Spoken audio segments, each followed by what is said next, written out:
بسم الله الرحمن الرحيم والصلاة والسلام على نبينا محمد وعلى آله وصحبه أجمعين.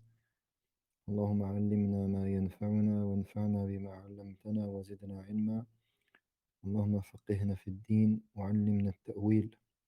وبعد، السلام عليكم ورحمة الله وبركاته. حياكم الله وبياكم. نسأل الله سبحانه وتعالى أن يبلغنا رمضان.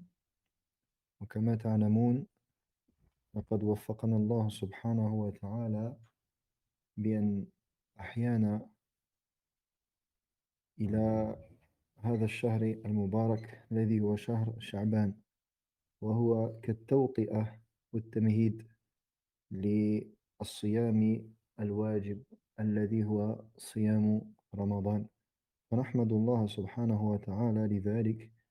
ومن بين ما يكون أو مما يستحسن في هذا الشهر أن يراجع فيه أحكام الصيام، وهذا مما يسمى فقه المناسبات. ومن أعظم مناسبات المسلمين، من أعظم مواسم الخيرات والبركات والعطاءات الإلهية، هذا الشهر العظيم الذي هو شهر رمضان. فسنشرع إن شاء الله تعالى في التعليق على هذا الكتاب المسمى بالفقه الميسر، سائلين الله سبحانه وتعالى التوفيق والسداد. Donc, Inch'Allah Ta'ala, nous allons commencer l'étude du livre Al-Fiqh al-Muyassar concernant le chapitre du jeûne. Et Allah Subhanahu wa Ta'ala nous a certes facilité par le fait de nous avoir fait vivre jusqu'au mois de Sha'ban. Le mois de Sha'ban, qui est le mois béni qui précède le mois de Ramadan et qui est le mois de préparation, le mois d'entraînement au mois de Ramadan.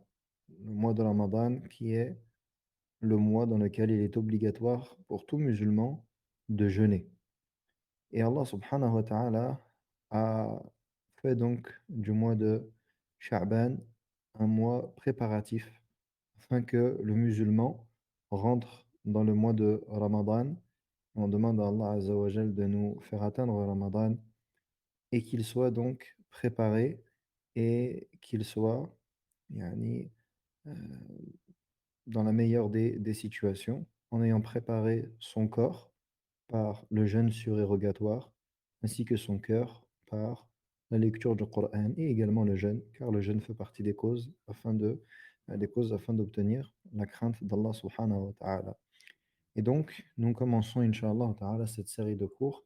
Et comme je l'avais expliqué, nous ferons uniquement ce livre pendant 6 cours, Inch'Allah ta'ala, en essayant à chaque cours de prendre environ 3 masail. Donc, en citant 3 points euh, principaux, sous lesquels il y aura effectivement d'autres choses qui seront citées, mais on aura donc 3 masail à chaque cours. Et vous verrez, Inch'Allah ta'ala, ce livre est bien construit, clair, et ce sera facile, Inch'Allah ta'ala. Et comme d'habitude, j'incite à prendre des notes, car, comme il a été dit, Al-ilmu saydun wal-kitabatu qaydun. La science est comme euh, comme un animal qui est, on appelle ça, un gibier. La science, elle est comme, la science est semblable à un gibier.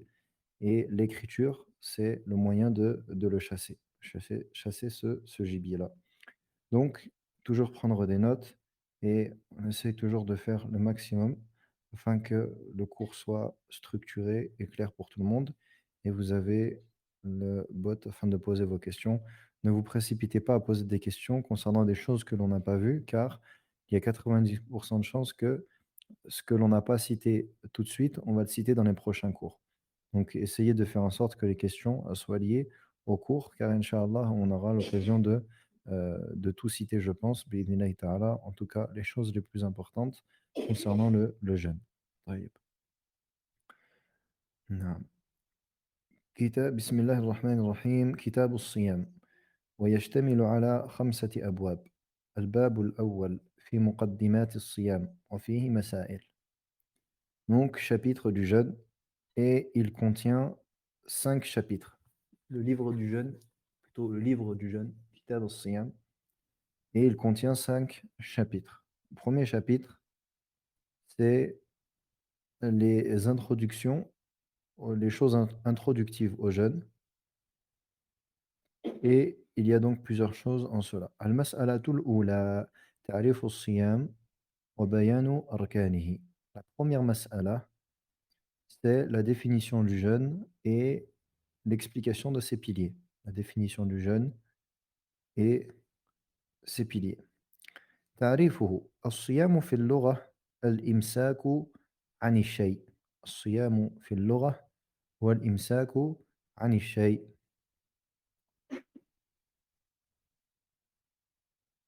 وفي الشرع الإمساك عن الأكل والشرب وسائر المفطرات مع النية من طلوع الفجر الصادق إلى غروب الشمس. فهذا تعريف الصيام لغة وشرعا. Donc la définition linguistique de siyam, c'est la retenue, le fait de se retenir d'une chose. Le fait de se retenir d'une chose. Ça, la définition linguistique, on en a toujours besoin dans les sciences religieuses. Alors la définition linguistique, c'est une définition linguistique qui est basée sur la langue arabe. Nous, on traduit cela, mais en vérité, le vrai intérêt, c'est pour celui qui a la langue arabe. Car le fait de définir un terme d'un point de vue linguistique nous aide à comprendre la chose d'une manière plus générale. Et religieusement, c'est le fait de se priver de nourriture, de boisson et de l'ensemble des choses qui rompent le jeûne avec l'intention du lever du fajr véridique, as-sadiq, jusqu'au coucher du soleil. أركانه من خلال تعريف الصيام في الاصطلاح يتضح أن له ركنين أساسين هما الأول الإمساك عن المفطرات من طلوع الفجر إلى غروب الشمس. Concernant les piliers du jeûne, au travers de cette définition que nous avons citée, il nous apparaît que le jeûne repose sur deux fondements fondamentaux qui sont, premièrement, le fait de se priver de ce qui rompt le jeûne, du lever du fajr jusqu'au coucher du soleil. Donc ça, c'est le premier pilier. Le fait de se priver de ce qui rompt le jeûne, al-muftirat, du lever du fajr jusqu'au coucher du soleil. ودليل هذا الركن قوله تعالى فالآن باشروهن وابتغوا ما كتب الله لكم وكلوا واشربوا حتى يتبين لكم الخيط الأبيض من الخيط الأسود من الفجر ثم أتموا الصيام إلى الليل. والمراد بالخيط الأبيض والخيط الأسود بياض النهار وسواد الليل. فهذا هو المراد. قال تبارك وتعالى حتى يتبين لكم الخيط الأبيض من الخيط الأسود من ماذا؟ من الفجر. فيقول تبارك وتعالى وكلوا واشربوا، هذا يدل على الإباحة. وكلوا واشربوا حتى إيش؟ يتبين لكم الخيط الأبيض من الخيط الأسود من الفجر. فبعد ذلك إذا قال الله عز وجل إذا أباح الله الأكل والشراب إلى غاية الفجر فيفيدنا ذلك أن ما بعد الفجر لا يجوز فيه الأكل ولا الشراب. لذلك قال تعالى ثم أتموا الصيام إلى الليل. فمفهوم ذلك أن ما بعد الليل فهو يعود إلى ما كان يعود إلى الحكم من الإباحة، يعني إباحة الأكل والشراب. Et donc, la preuve de ce pilier, c'est la parole d'Allah tabaraka wa ta'ala et maintenant, soyez, yani, ayez des rapports avec vos femmes et cherchez ce qu'Allah vous a prescrit. Et ensuite donc, il dit tabaraka wa ta'ala, et c'est cette partie-là de l'aya qui nous, intéresse et qui comporte le jugement, la permission donc, ou plutôt heu, qui comporte la preuve concernant le premier pilier que l'on a cité, et c'est donc la parole d'Allah tabaraka wa ta'ala dans la traduction: «Wa kulu washrabou», mangez et buvez jusqu'à ce que vous distinguiez donc le trait blanc du trait noir du fajr. Et ici, ce qui est voulu, c'est le lever du fajr. Naam. Thumma, puis compléter le jeûne jusqu'à la nuit. Donc ici, ce qui est voulu par euh, le trait blanc et le trait noir, c'est quoi? C'est la lumière, yani la blancheur du jour et euh, la, yani ici la couleur sombre de la nuit. Donc ça, c'est ce qui est voulu par cette image qui est donnée dans l'aya. Et donc, on a par cela le fait que Allah tabaraka wa ta'ala nous autorise de manger et de boire jusqu'au lever du fajr.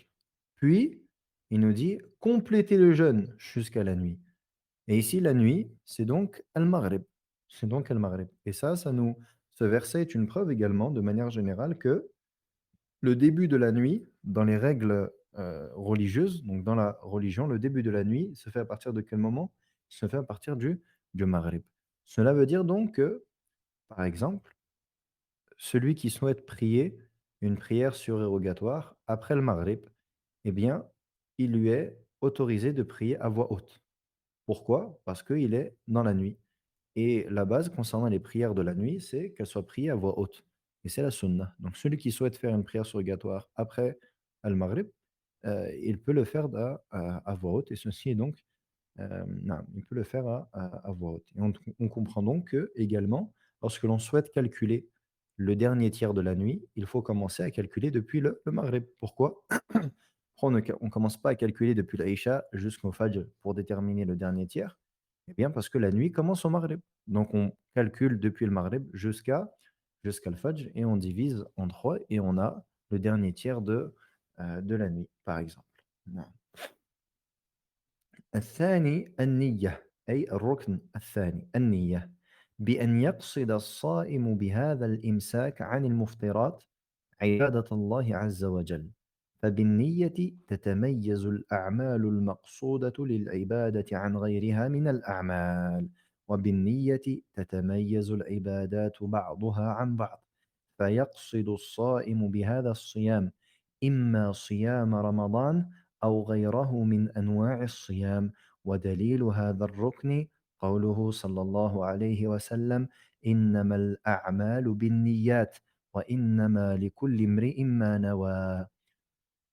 ويتبين لك هنا يا عبد الله أن العلم تسلسل، وأنه متعلق بعضه ببعض. فلقد درسنا هذا الحديث في دروس سابقة وقعدنا ما قعدنا، ومن بين ما ذكرنا من الأحكام المتعلقة بهذا الحديث أنه يفيد أن بالنية تتميز الأعمال المقصودة للعبادة عن غيرها من الأعمال. فبالنية تميز بين العادات والعبادات، وكذلك بالنية تميز بين العبادات بعضها عن بعض. نعم. وهنا استدل المصنف أو استدلوا بهذا الحديث. نعم. Et donc, le deuxième pilier, c'est an-niyya, l'intention. Quel est le sens de l'intention ici? C'est le fait que le jeûneur, donc c'est le fait que le jeûneur s'abstiennent de toutes les choses qui rompent le jeûne par adoration d'Allah Azza wa Jal, par adoration d'Allah subhanahu wa ta'ala. Par l'intention donc, les œuvres voulues ou les œuvres cherchées, elles vont se distinguer donc, les adorations plutôt vont se distinguer d'autres choses que par vont se distinguer des autres œuvres des autres œuvres. Donc par l'intention, qu'est-ce que on va faire ici? On va faire une distinction par notre intention entre une œuvre qui est, heu, normale et une œuvre par laquelle on cherche à adorer Allah subhanahu wa ta'ala et également par l'intention, nous allons donc faire la distinction entre les adorations, entre les différentes adorations.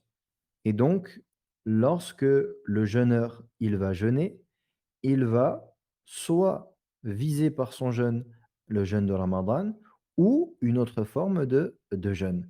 Et la preuve de ce pilier, c'est la parole du prophète alayhi salatu wassalam, les actes ne valent que par leurs intentions et chaque personne sera récompensée en fonction de ce qu'elle a eu comme intention.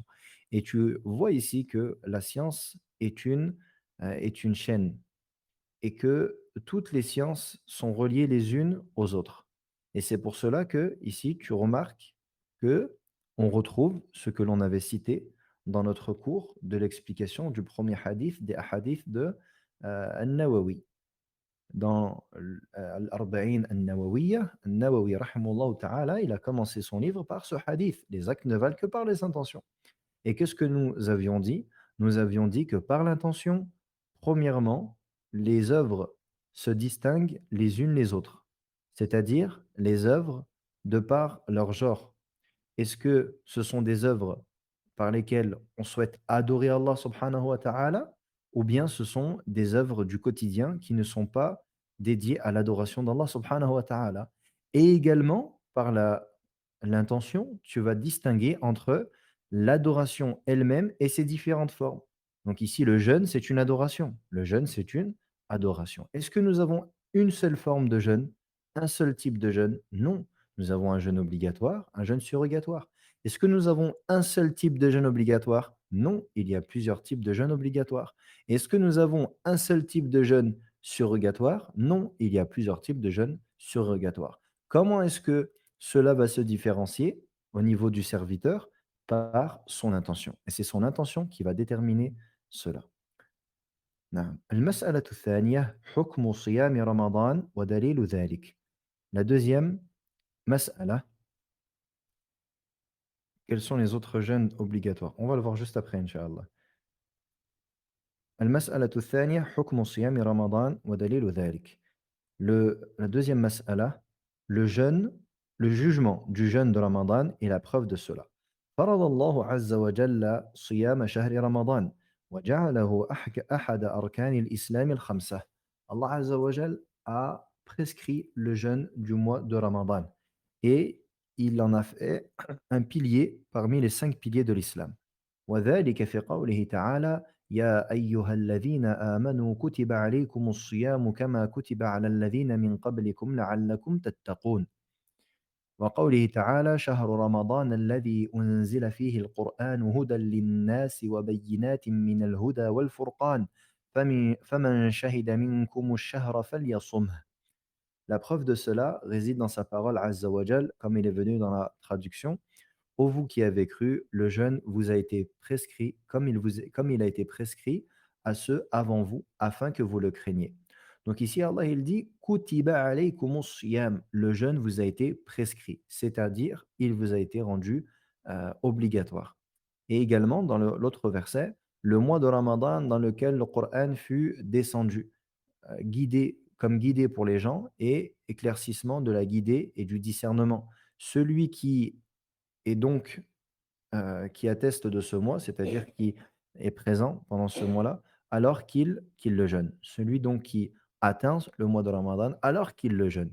Donc ici, nous avons 2 choses qui nous prouvent le caractère obligatoire. في الآية الأولى قوله تعالى: كُتِبَ أي فرض. هذا دليل الوجوب. دليل الوجوب في الآية الأولى قوله تعالى كتب عليكم الصيام أي فرض عليكم الصيام.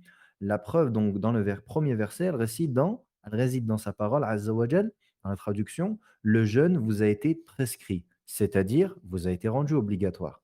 Et dans le verset qui suit, Allah tabaraka wa ta'ala, il dit فَمَنْ شَهِدَ مِنْكُمُ الشَّهْرَ فَلْيَصُمْهُ وَهَذَا أَمْرٌ وَالْأَمْرُ يُفِيدُ الْوُجُوبَ. Allah tabaraka wa ta'ala, il nous dit, celui donc qui est présent, celui donc qui rentre dans ce mois, alors qu'il le jeûne. Et ici, qu'il le jeûne, en arabe, c'est un ordre. Et nous avons une règle qui est que l'ordre implique l'obligation jusqu'à preuve du contraire. Voilà, walima rawahu. Donc ça, c'est concernant les preuves du Coran. Les ahadith. ولما رواه عبد الله بن عمر رضي الله عنهما قال قال رسول الله صلى الله عليه وسلم بني الإسلام على خمس شهادة أن لا إله إلا الله وأن محمدا رسول الله وإقام الصلاة وإيتاء الزكاة وصوم رمضان وحج بيت الله الحرام من استطاع إليه سبيلا لمن استطاع إليه سبيلا. ولما رواه طلحة بن عبيد الله أن أعرابيا جاء إلى النبي صلى الله عليه وسلم ثائر الرأس فقال يا رسول الله أخبرني ماذا فرض الله علي من الصيام؟ قال شهر رمضان. قال هل علي غيره؟ قال لا إلا أن تطوع شيئا. الحديث. Donc la deuxième catégorie de preuves, c'est donc les preuves qui viennent de la sunna. Nous avons évoqué les preuves du Coran, nous avons évoqué 2 versets. Les types de preuves qui vont suivre sont des preuves qui sont tirées de la sunna du prophète alayhi salatu wassalam. Et la preuve de cela, c'est le hadith que vous connaissez tous, qui est rapporté par Abdullah ibn Umar radiyallahu anhuma, dans lequel le prophète alayhi salatu wassalam, il dit, l'islam repose sur 5 piliers. Sur 5, c'est-à-dire 5 piliers. Le sous-entendu, c'est pilier. L'attestation de La ilaha illallah, Muhammad Rasulullah, l'accomplissement de la salah, l'acquittement de la zakah, le jeûne de Ramadan et le hajj pour celui qui en a la capacité. Donc ça, c'est là le premier hadith. Et ici, nous avons donc le fait que l'islam repose sur le jeûne du mois de Ramadan, entre autres. Et également le hadith rapporté par Talha ibn Ubaydillah, dans lequel il cite qu'un bédouin s'est rendu vers le prophète alayhi salatu wassalam, et lui a dit Ya Rasulallah, informe-moi à propos de ce qu'Allah Azza wa Jal a prescrit comme jeûne. Alors il dit alayhi salatu wassalam, le jeûne du mois de Ramadan, ou bien il dit le mois de Ramadan. Et il dit ensuite, ce bédouin, est-ce qu'il m'incombe de jeûner autre chose? Il lui dit non, sauf si tu souhaites accomplir quelque chose de toi-même, c'est-à-dire un jeûne surérogatoire. Donc ça, c'est la deuxième type de preuve. Le troisième type de preuve, وقد أجمعت الأمة على وجوب صيام رمضان وأنه أحد أركان الإسلام التي علمت من الدين بالضرورة وأن منكره كافر مرتد عن الإسلام فثبت ذلك فثبت بذلك فرضية الصوم بالكتاب والسنة والإجماع وأجمع المسلمون على كفر من أنكره. فيدلنا ثلاثة من أنواع الأدلة. الدليل الأول من الكتاب والثاني من السنة والثالث من الإجماع وكلها أدلة ثابتة. نعم.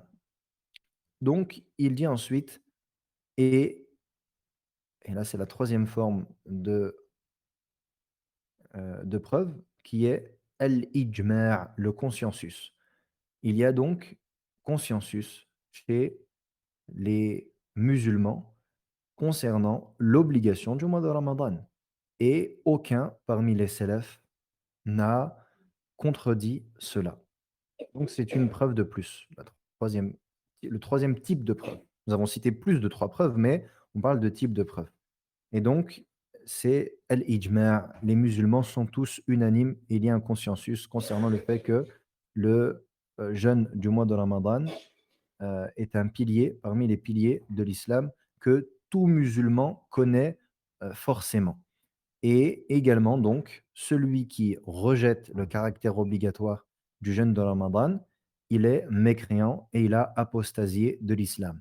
Car il est strictement, heu, yani celui qui rejette cela a rejeté une chose du livre d'Allah et de la sunna du prophète alayhi salatu wassalam, et ceci implique la mécréance. Et donc le caractère obligatoire du jeûne est donc avéré par le Coran, la Sunna et l'ijma', le consensus. نعم. المسألة الثالثة أقسام الصيام. La troisième mas'ala, les différentes formes de jeûne, les différentes catégories, pardon, de jeûne, les différentes catégories de jeûne. الصيام قسمان: واجب وتطوع.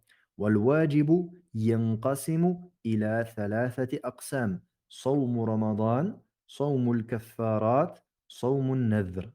والكلام هنا ينحصر في صوم رمضان وفي صوم التطوع. أما بقية الأقسام فتأتي في مواضعها إن شاء الله تعالى. Les catégories de jeûne. Le jeûne se divise en 2 catégories: un jeûne obligatoire et un jeûne surérogatoire. Le jeûne obligatoire se divise en 3 catégories. Donc nous avons 3 catégories concernant le jeûne obligatoire. Le jeûne obligatoire, premièrement, la première catégorie, c'est le jeûne du mois de Ramadan que l'on vient d'évoquer. Le deuxième type de jeûne, la deuxième catégorie de jeûne, c'est le jeûne des expiations, al-kaffarat. Lorsqu'une personne, elle a juré et qu'elle n'a pas, par exemple, fait ce qu'elle avait juré de faire. Parmi ce qui vient après le fait de nourrir les pauvres, c'est le jeûne, donc pour cela, le jeûne de compensation, le jeûne d'expiation ou de compensation. Non. Ensuite, la troisième catégorie, c'est Sawmun Nadhr, le jeûne de celui qui a fait un vœu pieux. Donc le fait qu'une personne, et ici il n'est pas question de parler du jugement de Nadhr, il est question de parler du jeûne qui a été fait par vœu, Nadhr. Donc le fait qu'une personne, elle ait dit, si Allah tabaraka wa ta'ala, par exemple, il m'accorde telle chose, alors alayya siyam, je m'impose de jeûner. Alayya siyam. In أعطاني الله سبحانه وتعالى كذا أو كذا فعلي الصيام.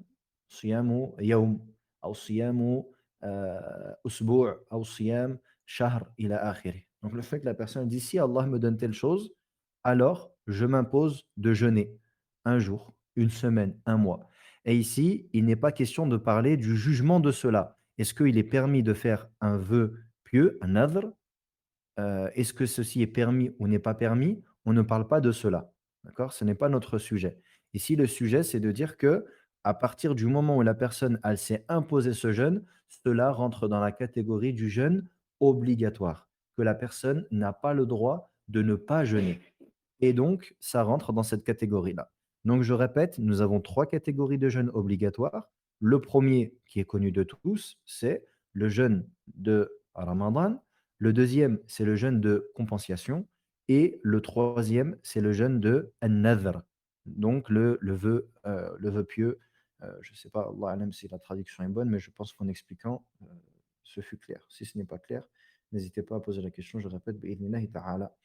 Et ici, ce qui nous concerne dans ce chapitre, donc dans cette étude des règles religieuses, des règles de jurisprudence, ce qui nous concerne et ce que l'on va évoquer, c'est le jeûne de Ramadan et le jeûne donc surérogatoire le jeûne surrogatoire. Concernant les autres catégories, alors elles viendront dans leur chapitre. Effectivement, al-kaffarat et al-nadr, cela s'étudie dans le fiqh, dans la jurisprudence, on étudie ces règles-là dans d'autres chapitres. Et ça fait partie des choses qui nous montrent la grandeur de notre sharia, de notre religion, et le travail des ulama qui ont ordonné la science concernant la jurisprudence et que chaque chose est à son endroit et que les règles sont claires, walillahi alhamd, et que cela donc est accessible pour tout musulman et musulmane. طيب. Ensuite, euh, on avait dit 3. طيب. Est-ce que vous voulez qu'on rajoute une quatrième mas'ala ou pas? On avait dit 3. Ça fait 30 minutes. Est-ce que vous voulez qu'on rajoute ou pas?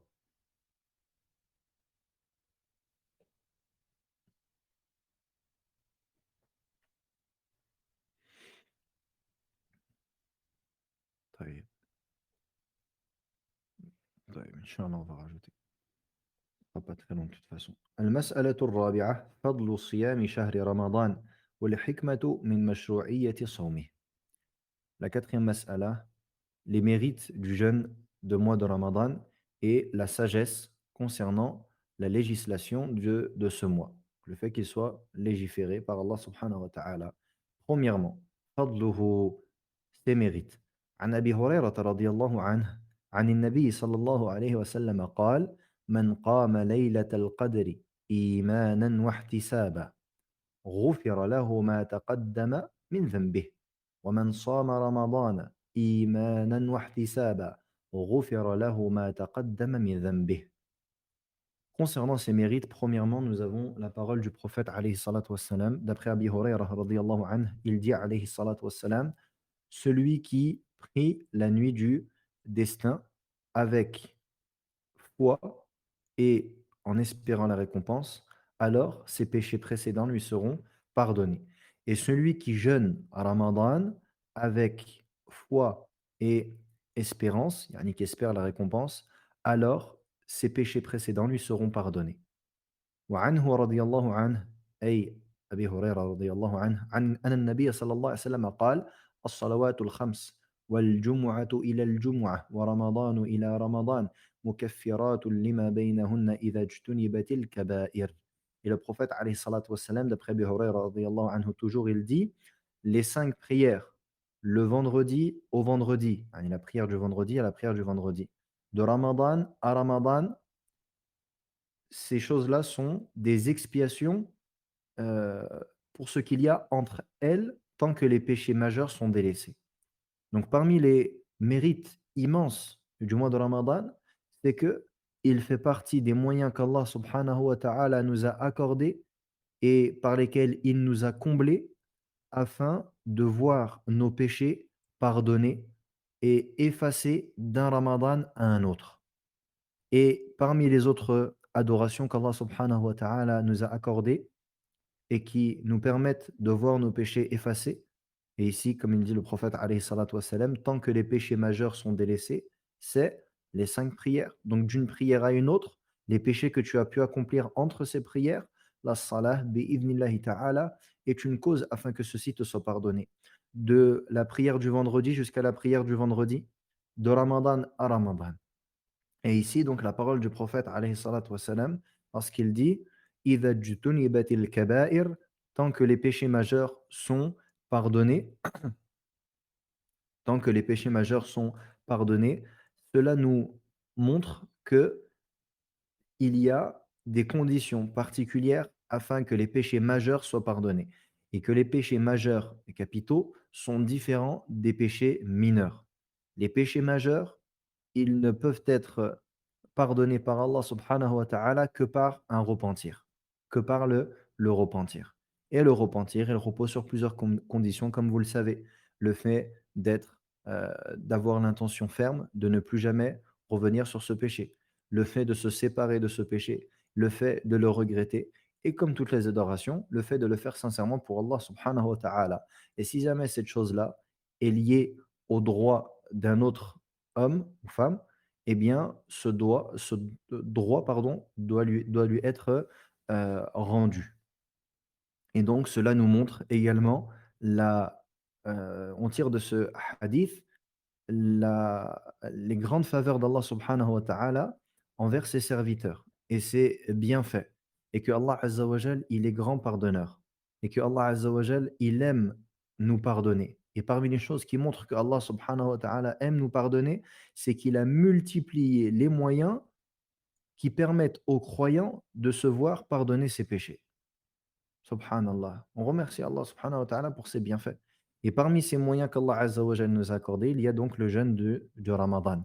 Et on tire également comme euh, de ce hadith que les péchés capitaux sont extrêmement graves et que les simples prières et le jeûne n'effacent pas les péchés majeurs.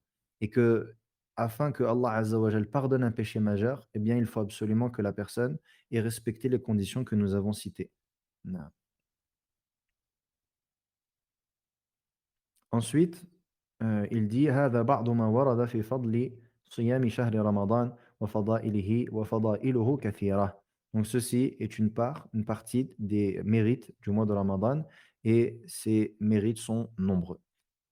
ثانيا الحكمة من مشروعية صومه شرع الله سبحانه وتعالى الصوم لحكم عديدة وفوائد كثيرة فمن ذلك تزكية النفس وتطهيرها وتنقيتها من الأخلاق الرديئة والأخلاق الرذيلة لأن الصوم يضيق مجاري الشيطان في بدن الإنسان.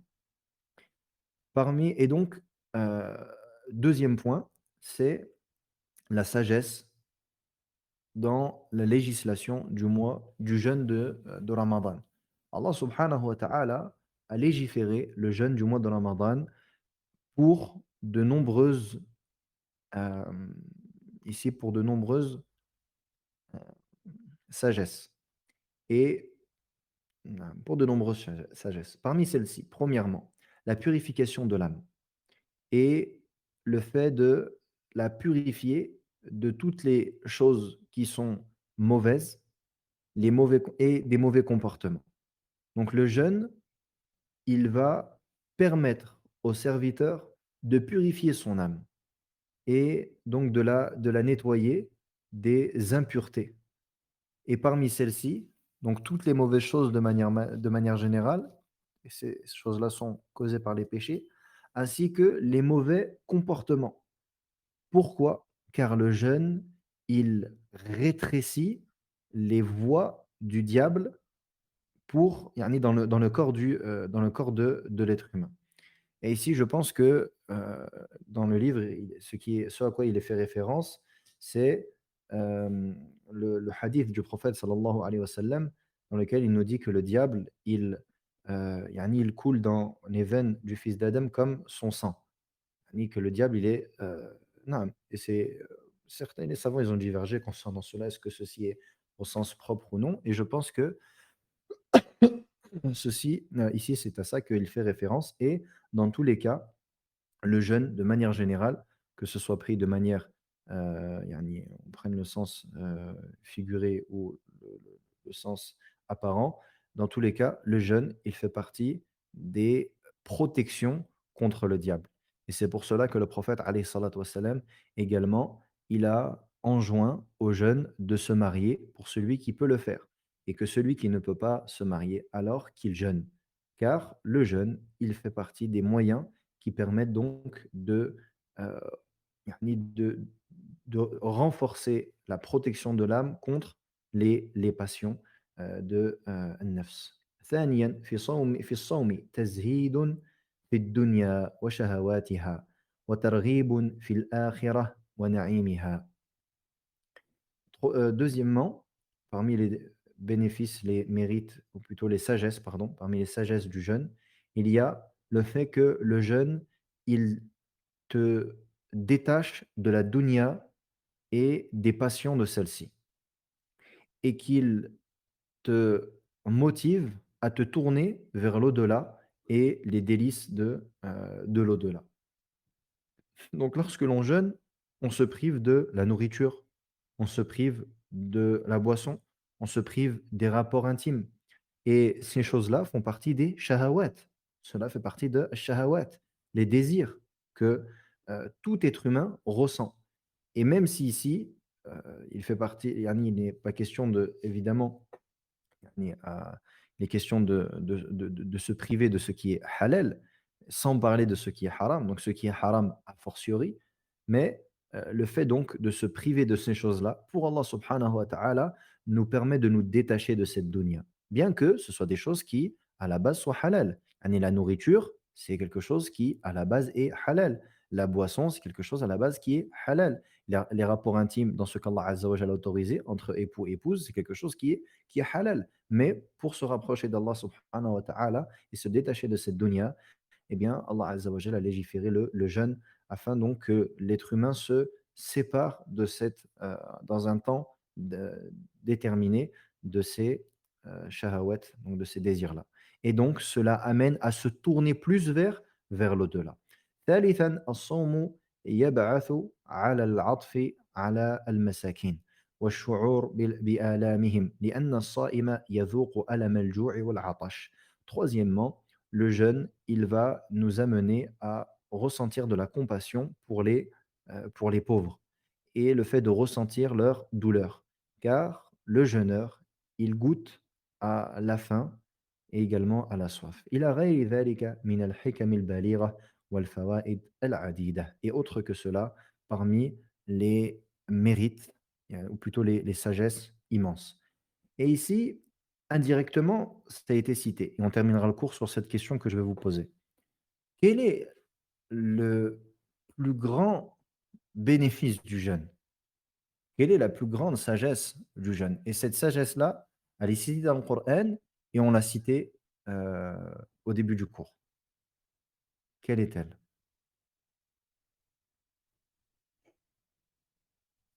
Mhm. Non. C'est atteindre la piété. Naam, ahsantum. La'allakum tattaqoun. Allah tabaraka wa ta'ala nous dit afin que vous le craigniez. La'allakum tattaqoun. Et donc le but ultime du jeûne, c'est que celui-ci t'amène à la crainte d'Allah tabaraka wa ta'ala.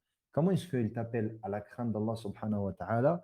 Car tu te détaches de ces choses que, comme on a dit, évidemment, sont halal pour ce qui est de la nourriture, de la boisson et des rapports intimes entre époux. La base, c'est que c'est halal.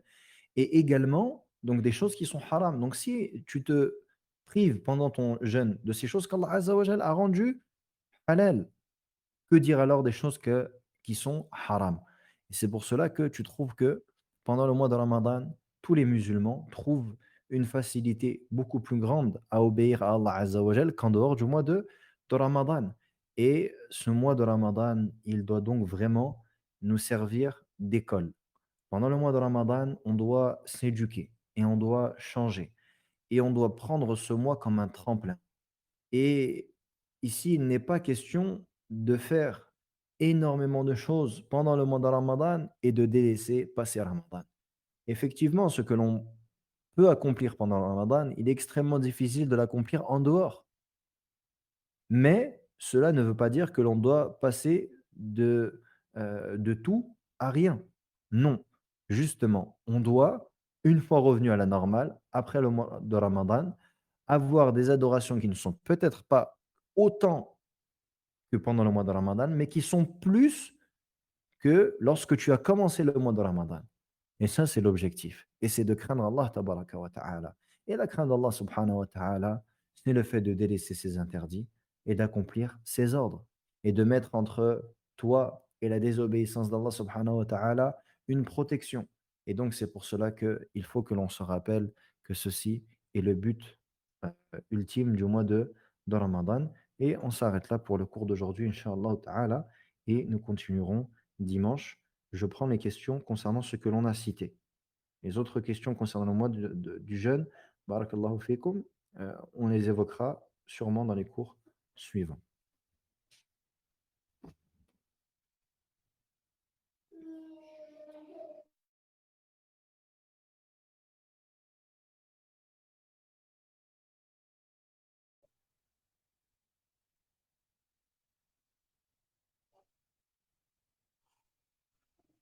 طيب.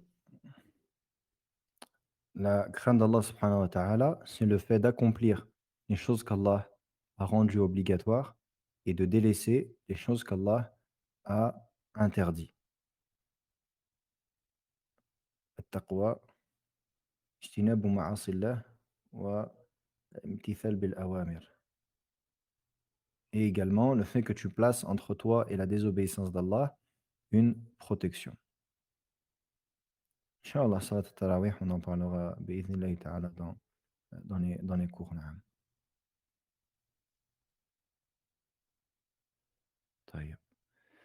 بارك الله في الجميع. وفقني الله وإياكم لما يحبه ويرضاه. سبحانك اللهم وبحمدك أشهد أن لا إله إلا أنت أستغفرك وأتوب إليك. والسلام عليكم ورحمة الله وبركاته.